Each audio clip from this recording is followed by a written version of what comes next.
Kembali lagi dalam Buletin Sumut.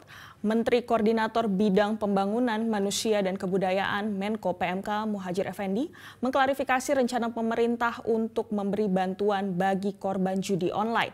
Muhadjir menegaskan jika pemain dan bandar judi online merupakan pelaku yang tidak akan menerima santunan dan justru akan diproses secara hukum. Menko PMK Muhadjir Effendi menegaskan mereka yang menjadi sasaran penerima bantuan sosial atau bansos adalah korban judi online, bukan pelaku dan bandar, akan tetapi pihak keluarganya. Menurut Menko Muhadjir, para bandar dan pelaku judi online sudah jelas harus ditindak secara hukum.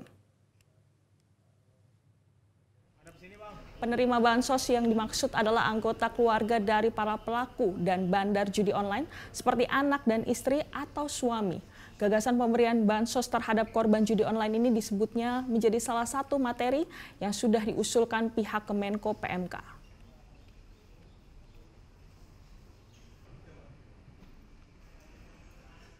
Jelajahi cara baru mendapatkan informasi. Download Metro TV Extend sekarang.